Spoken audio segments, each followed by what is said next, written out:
Welcome to the XY Advisor podcast. To join a global community of financial advisors sharing and learning with one another to drive the positive evolution of financial advice, head to xyadvisor.com.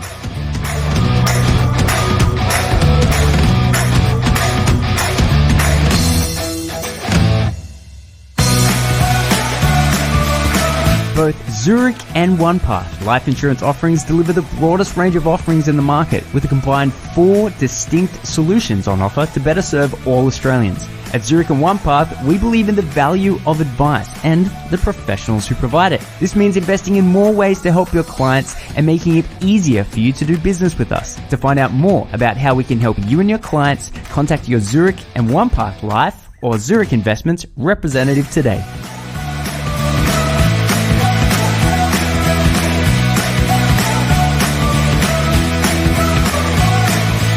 G'day, how's it going? What do you know? Strike Alike Clayton here from XY Advisor, speaking with Dr. Moira Sommers. We just had a really good conversation before we hit record, so would love to go through that. And one of the things that became very clear very quickly is that you understand A, financial planning really well, B, you understand mental health, and C, you're actually quite experienced in this exact topic around getting people back to work once they're in, once they're on insurance payments. So thank you from dialing in all the way from Canada after a very long day. I appreciate your time. It's lovely to be here. Lovely to talk to you. So when we were going through the list of people that we wanted to speak, regarding this issue, head of operations, Chilla, she is a lecturer at a university down here, and she brought you up because of all the work you've been doing around this space. Could you give us, by way of background, a little bit of context as to, how you ended up in this area of expertise? Sure. So I am a neuropsychologist by training, and I teach at a medical school. I teach medical doctors how to deliver advice more effectively. In my clinical work, I deal with people who have pretty significant health problems, Clayton. So, it may be something that is progressive and debilitating and ultimately fatal, like Lou Gehrig's disease diagnosis or a severe dementia. It could be something that is temporary. Maybe somebody was injured in an accident, or somebody has developed a mental health problem that is expected to recover. So everything from temporary and quite manageable to fatal and not recoverable. And as part of that, it's been my job to do the assessments and to determine whether somebody is currently capable of working or not, and what might be required so that they could get back to work in some capacity, or if not, how can they nevertheless have a meaningful and worthwhile, a life that feels to them that it's worthwhile. So that's the capacity. In recent years, I was asked to bring some of my knowledge around what makes it hard for people to follow healthcare advice to the domain of financial planning, and what makes it hard for people to follow financial advice. Regrettably, in both spheres, it tends to be the behavior of the professional giving the advice that carries more variance than the behavior of the person receiving it. But that'll be a talk for another day. Well, that's so interesting. What you've just said there's so many angles to unpack. One, I guess I wouldn't mind starting at the top. In terms of, from a medical point of view, what is a mental health problem that's temporary compared to a mental health problem that's permanent?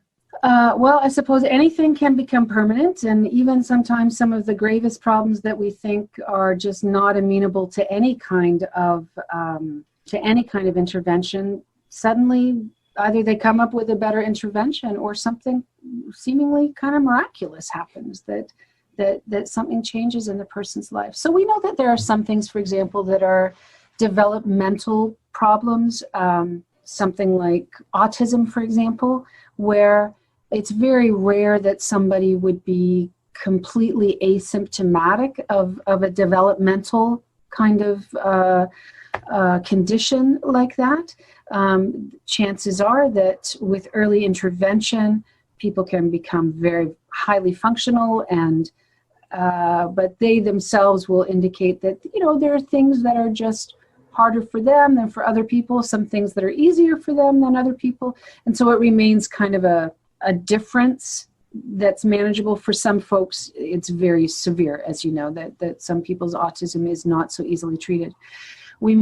So that's kind of the example of something that doesn't usually go fully away, even with the best interventions. Sure.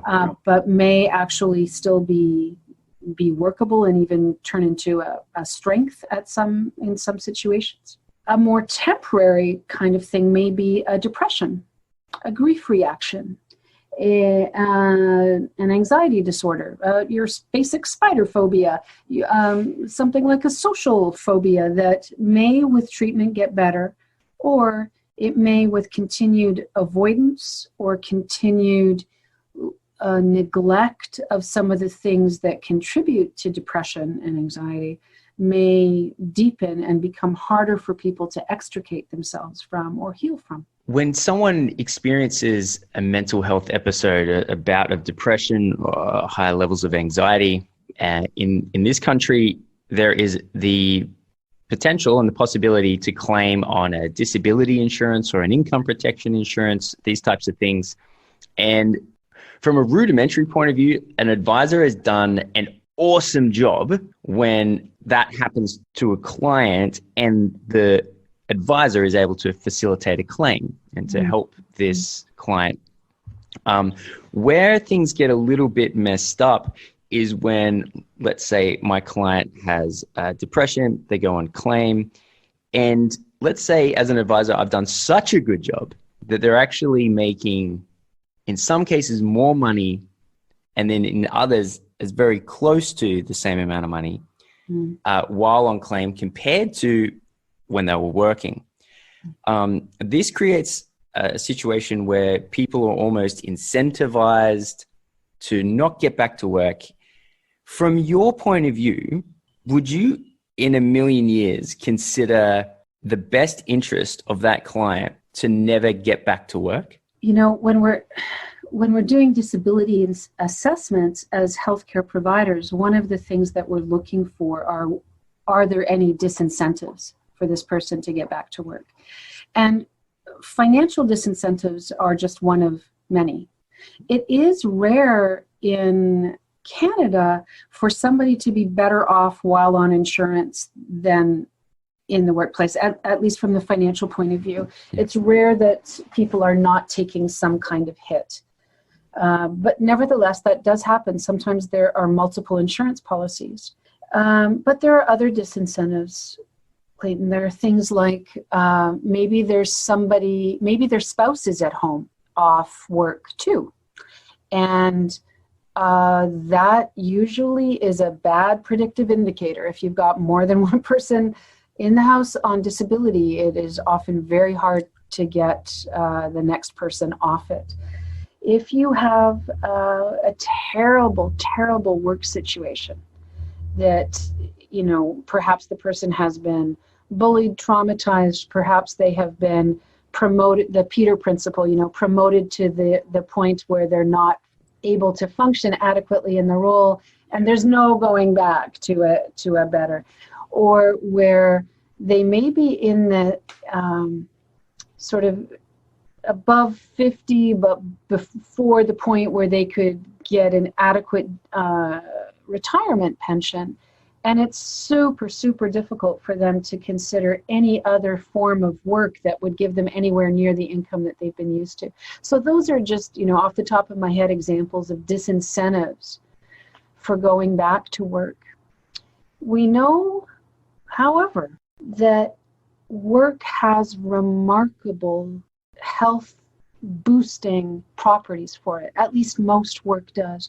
Most of us, when we are not working, are a little closer to being unwell than we are when we are working. Like I said, there are some terrible work situations that are definitely the exception to this. But we were kind of designed, I think, to be making contributions.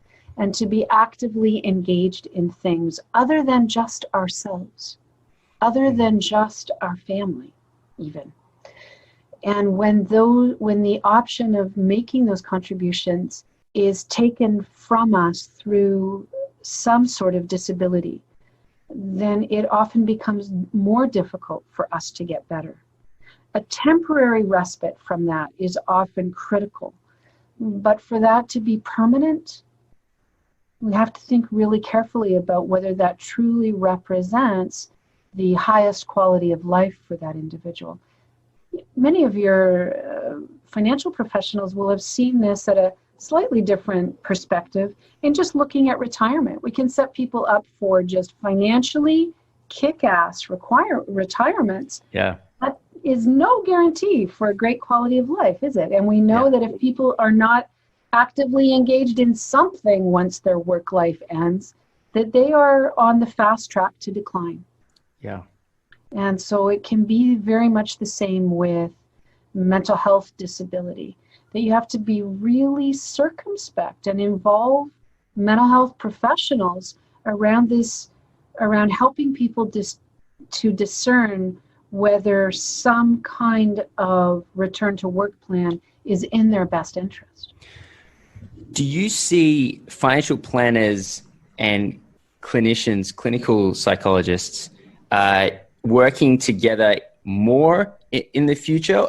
Is this a trend that you've seen grow over time, or because I used to have my own practice and I never considered having a clinical psychologist as a center of influence or as someone that I was recommending to. However, as I've been doing this series and I've been talking to people, it's become clear to me that was probably a gap in my process that I wasn't considering. I'm sure you were the keynote speaker at the XYPN, and I feel like you're in a really good position to be able to give this view, which is the more that advice moves across into this life planning psychology, keeping people, how would you say, on the right track and help changing what that right track is, and so much more than investments. And yet it is largely a skill that's learned on the job. And yet advisors, the more that we get comfortable with this type of behavior and the better that the skill set becomes, it's still very puerile, right? Like it's still at its very early stages. The equivalent is where the barbers became the surgeons back in the day, right? We've only just put down the scissors, right? And picked up the scalpel. We don't really know what we're doing. So, but we're really aware that this is something that needs to get looked at as a whole industry. Is there a point, or is there a moment that advisors should be looking for where they say, actually, I would love for you to speak to this psychologist here? So much of what you said is resonating. One of the reasons that I became interested in the whole area of financial advice was because I was watching what would happen to people who were suddenly injured or ill if they weren't in good relationship to money. And it wasn't about net worth. It wasn't about how much they were earning. It was stuff like, did they know how to have tender money conversations? Did they know how to engage in joint decision making? Did they know how to live below their means?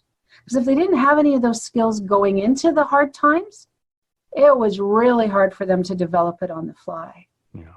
But here's the thing. Most mental health professionals are not at all trained to even talk about financial stress with people.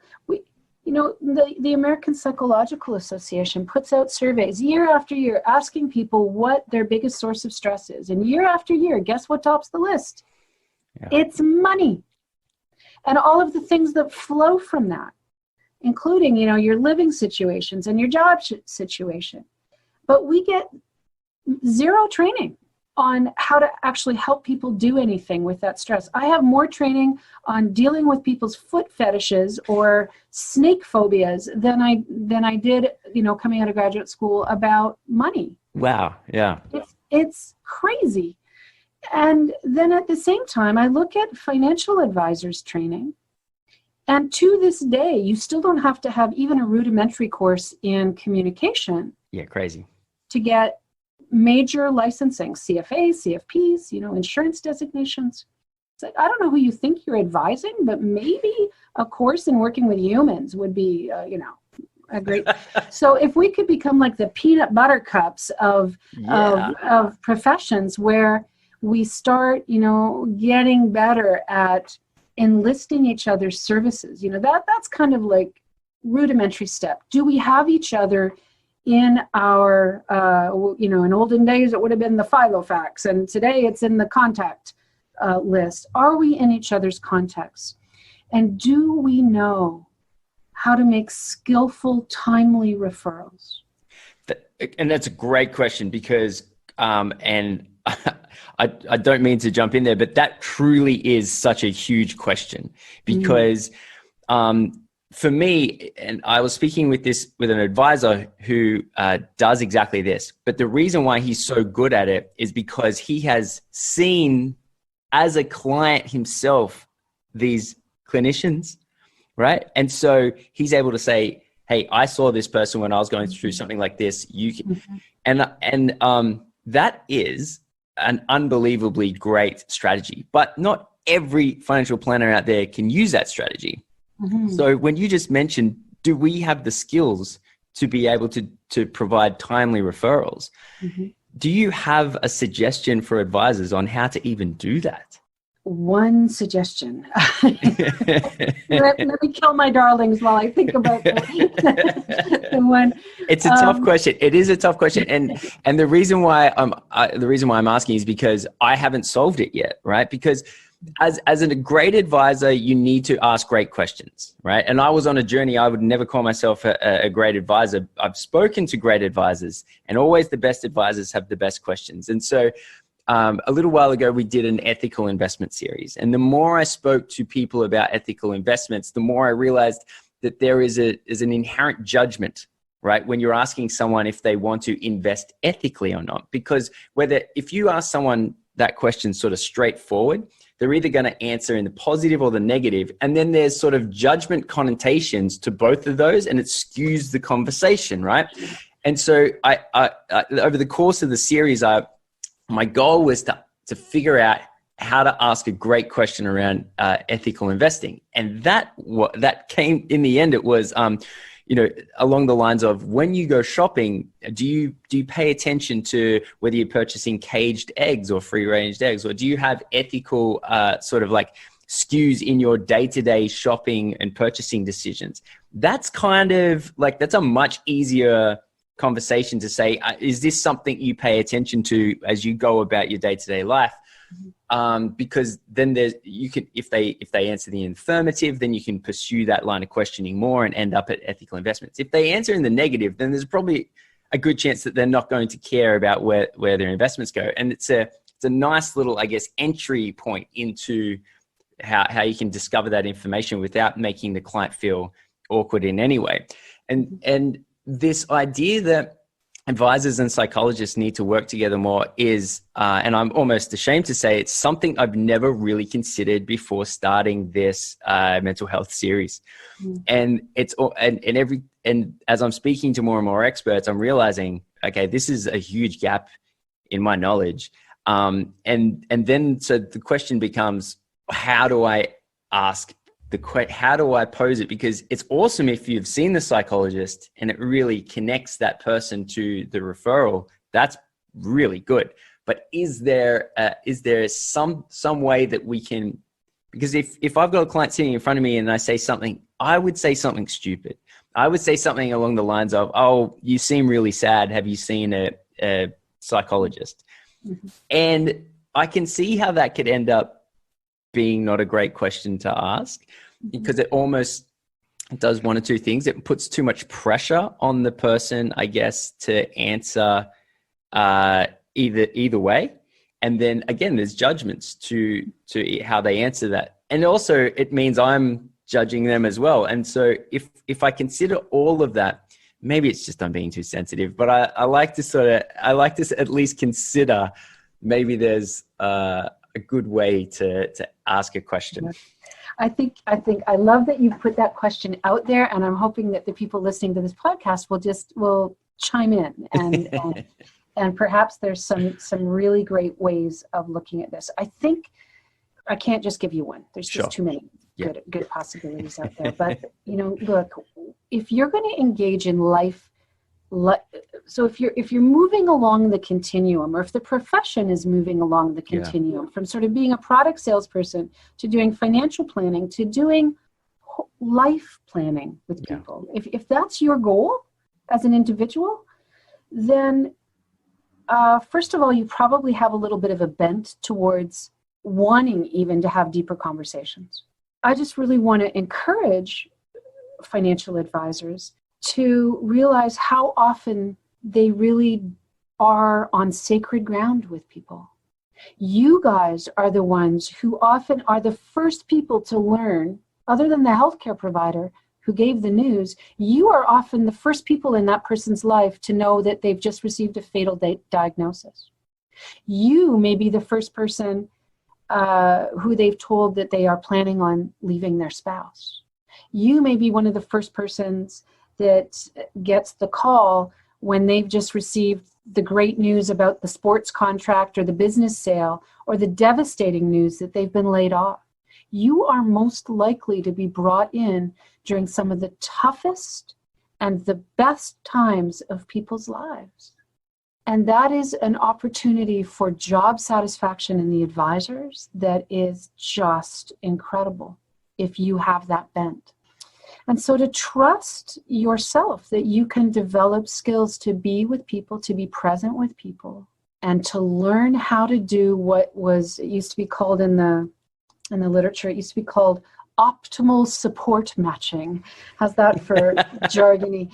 But it's figuring out what kind of support is most valuable for people. And it just starts with empathy. Empathy rarely goes awry.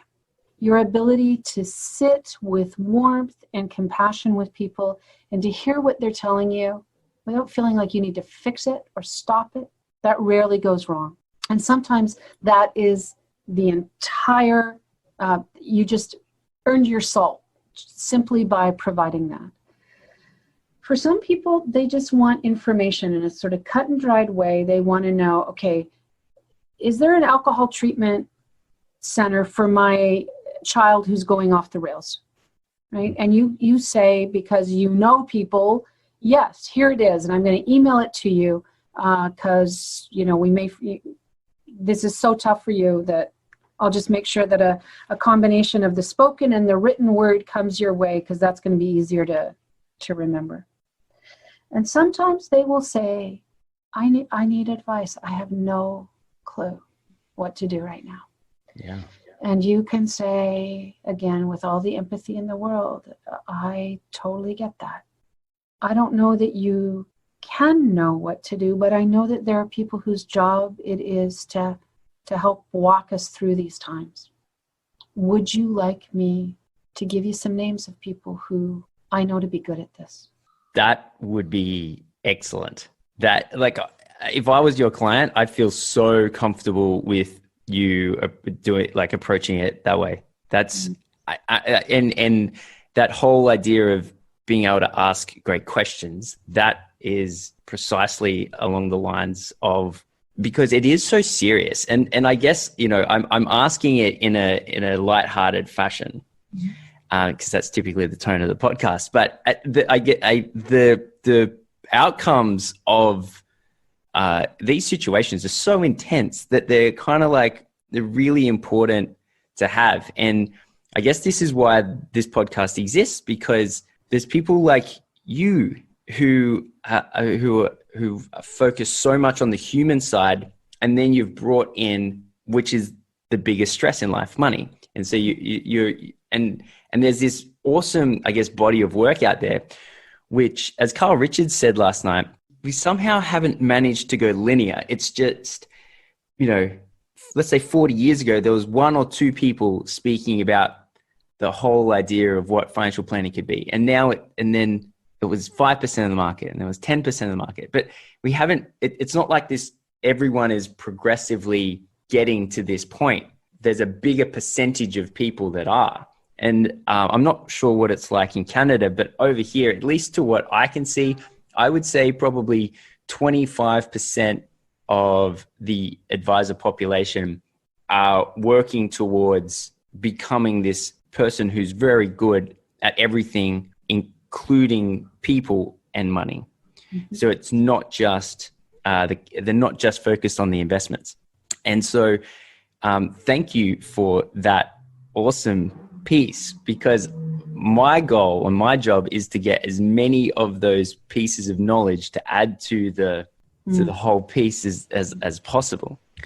So there is, there's these other, from things really little and very easy to do to things that are kind of radical. So a little thing is, do you make it a point? Is it in your CRM, in your client paperwork system? Do you know the healthcare benefits that everybody in that family is entitled to?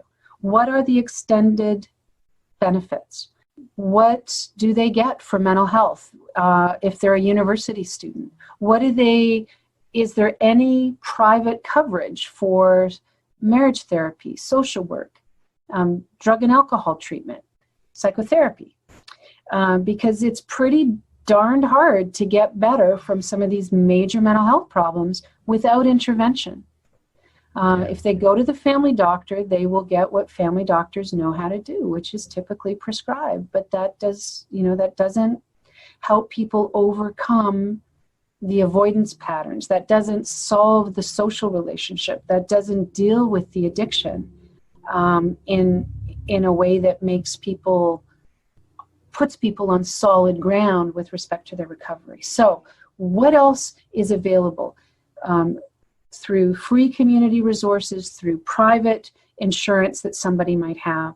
And again, as a financial advisor, you are in a position to be able to nudge people to say, look, you're sitting on a lot of money that you could be using right now to be making life better for you and your family. You could be setting up this adult child who's struggling to have a much better trajectory if you would simply, instead of doling things out in a crisis basis, be able to really set that young woman up on more solid ground. And an even more radical idea in terms of the industry itself is to do what I'm starting to see some firms do, which is to have psychologists either embedded in the firm. The psychologist comes in at the initial intake meeting, or is just kind of on call, where, I have that function in a number of firms with their ultra high net worth clients, where they say, we will pay for Moira's involvement, or we'll pay for a session or two. And then if you want to, if it turns out to be something longer term, you can, carry on with her on your nickel. And I know that I'm certainly not, I didn't pioneer this. This is something that more and more firms are doing all over the world. So, as I said, from ideas really little, like who do you have in your own network and do you know what their policy is, to how close do you have as an advisor the collaborative skills to work in this really seamless manner. To collaborate is very different from being the one in charge, isn't it? Like, you're not always, sometimes you step back and you may disagree and you may have to take each other to the mat once the client's out of the room. But to collaborate is really one of the highest order skills, I think, that any profession can learn how to do. I love the idea, even though you've placed it as radical, it is almost a rational next step for the industry as a whole. So if we say two things, one, mental health is on the rise, and that is a whole conversation. And I'm definitely not going to ask you exactly why that's happening, because even though you've probably got a very good opinion on it, I think it's a crazy topic. At least I know one thing. I know it's definitely on the up and up, and I don't see it going away. So if we look at that being number one, and number two being insurance companies are paying out money and suffering the consequences of this new problem that's in the world, and they're losing millions and billions of dollars, and we don't know if the industry can succeed in the long term, without sort of government intervention. And your radical solution, which I think is probably just a rational solution, is for advisors to be fully aware of what benefits on the prevention side of things are possible. And what would be even better is if it wasn't the financial planner that was having to fork out the cost, but actually the insurance company. If the insurance company was, as you said, you should be looking at all the T's and C's and what's currently available.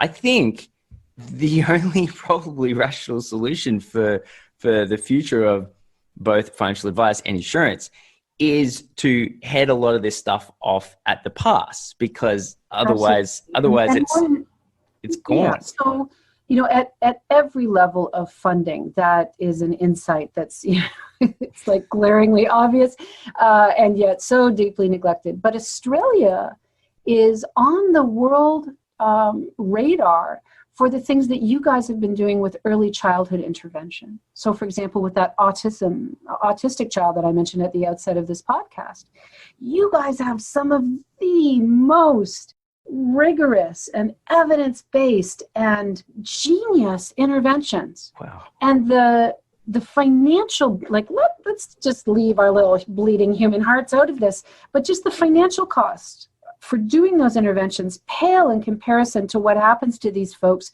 if they don't get intervened with early. Totally. And that's at the level of kind of public healthcare funding. The more 40% of ER visits in Canada are really mental health problems. An ER visit is crazy expensive. It's just outrageous. You could easily be providing mental health interventions for people with anxiety disorders. You could fund so many public health psychologists at that level. But insurance companies, in fact, Clayton, are doing more and more. If at least they are in North America and in England. First of all, they often will insist that somebody on a mental health claim is getting appropriate mental health treatment, and they're the ones funding it. Yeah. And so there are these partnerships. Sometimes they feel, to the patient, they can feel very unsafe, and they can feel like there's crossing of boundaries, but often helpful partnerships between, funders and healthcare providers, whether that's physiotherapist for somebody with a chronic pain problem, or occupational therapist for somebody who's just can't go back to the workplace ergonomic setup as it was, to broader organizational interventions when there are systemic contributors to things like burnout.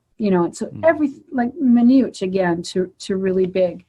I think that if you're going to do any volunteer work as a financial advisor in this area, that you can also be really advocating that more and more people have access to mental health treatments. So providers like Starbucks, for example, in the States, they took a look at their disability insurance claims, realized that the runaway candidate for, leading cause of disability in their under 30-ish workforce was mental health claims. Oh, yeah. So within North America, permanent, actually, I'm not sure whether it even covers part-time, as long as they're permanent part-time staff. But anyway, they've covered 10 sessions with a psychologist per year. That, wow. They don't just do it because they've got a social conscience. They do it because there's an economic case to do it. Well, I mean, it's awesome that those two things line up, right?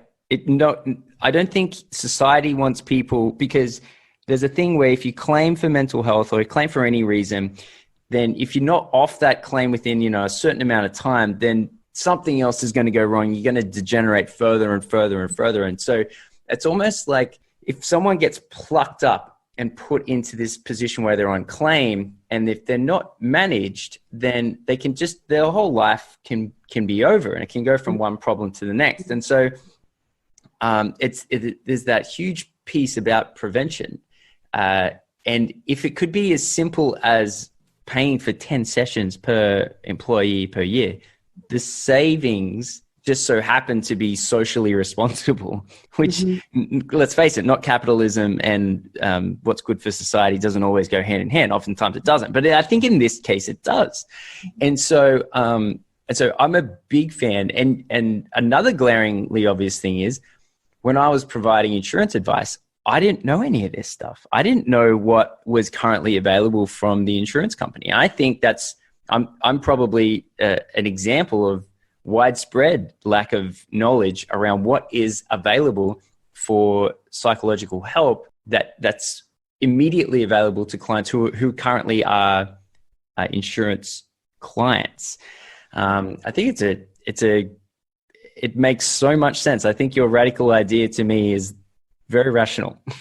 Well, let me give one more, which might get a little pushback, but many of the people that listen to you are employers themselves. Yes. I would just challenge you to look at, so what do you give to your employees? What's covered in your extended healthcare benefits, and how did you negotiate that? If you're like most, it went to the lowest bidder, if you have anything. And so that might be, an EAP program that you've never really looked into, and it turns out it's staffed by people who they don't even have it in their licensure that they can properly diagnose, because they're just people with bachelor's level education, and they can handle general level stress, but they may not be able to handle severe mental illness. And so looking into, what do your own employees have in terms of healthcare spending accounts, and can they direct funds? What do you have for your own family? These are really important things to be considering. People can absolutely get better with severe problems of all kinds. Cognitive, the U.S. government has done things with soldiers who come back from severe or moderately severe brain injury following blast injuries in the battlefield. And what they found is that you can take those folks and send them home and wait till they get better, or you can invite them back to work as soon as possible, giving them duties that they can do. And if at first all they can do is kind of wash the coffee mugs, then let them wash the coffee mugs. But the evidence is just irrefutable that the sooner we get people back to an accommodating workplace, the better they fare, even when the injury has been that profoundly neurological. As a neuropsychologist, I deal with people who have things like multiple sclerosis, where it's not, the disease process is still ongoing, but boy, can we make recommendations for the kinds of environments and interventions that make work possible, even part-time work possible. Is the nature of the disability insurance policy that you've sold them, does it actually disincentivize part-time work? If it does, shame on them. They need a better model for this kind of stuff. Yeah.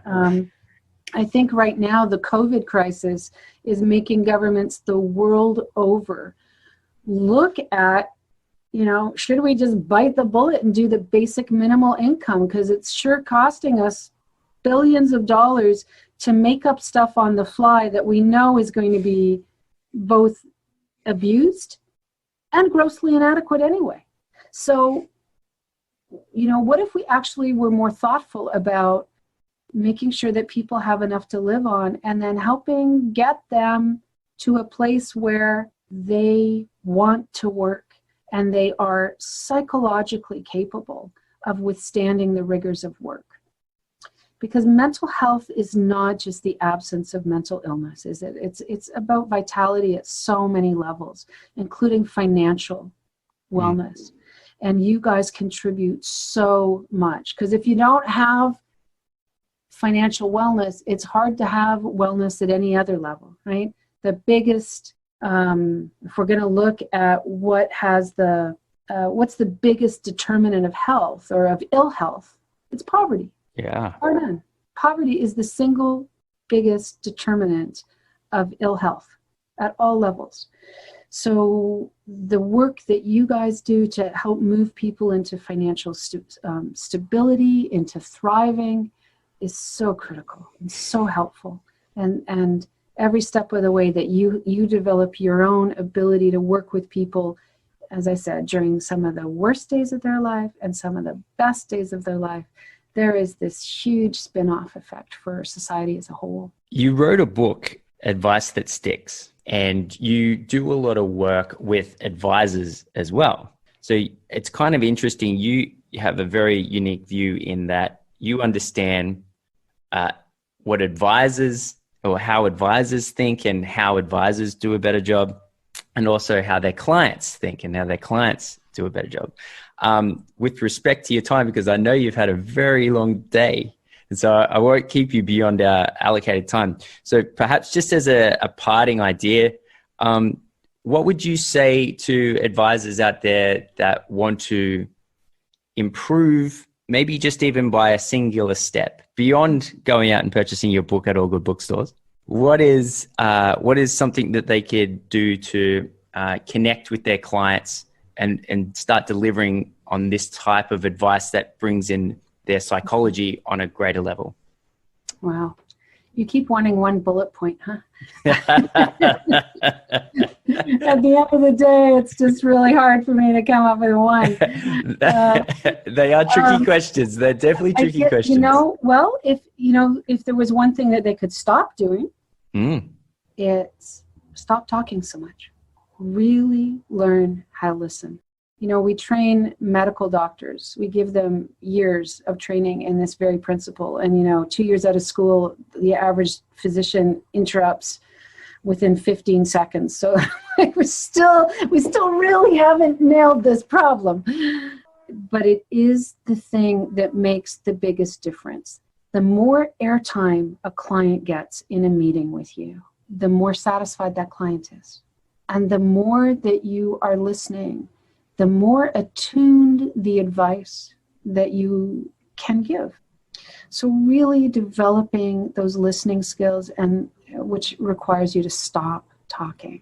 You had the wonderful Carl Richards on yesterday. He does a great training program called The Fellowship, which sounds like something out of the Da Vinci Code. Like, oh my goodness, is this a cult? But it's not. It's actually really excellent training.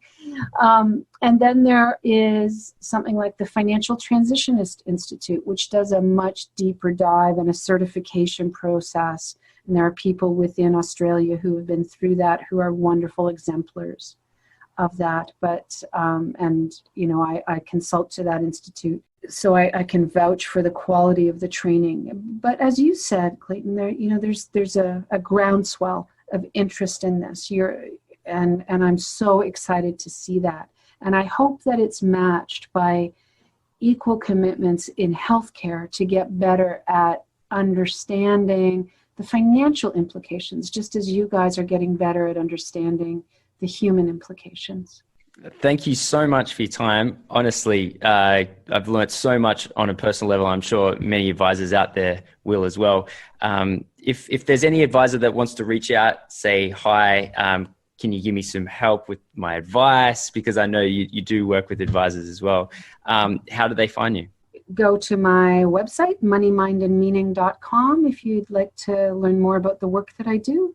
As you said, the book is a good place to start in terms of it's more than just even the two things that we mentioned, the fact that there's both client behavior and advisor behavior. There are kind of at least three other domains that we didn't even mention today that influence the likelihood of follow through. And so you can just start learning about what some of those things are. And then I'm on LinkedIn, and you can find me. I would be really bad in a witness protection program. So yeah, I'm easy. Well, thank you so much for giving your time. I really appreciate you coming on. Oh, it was lovely to talk to you. Okay, cheers. Cheers.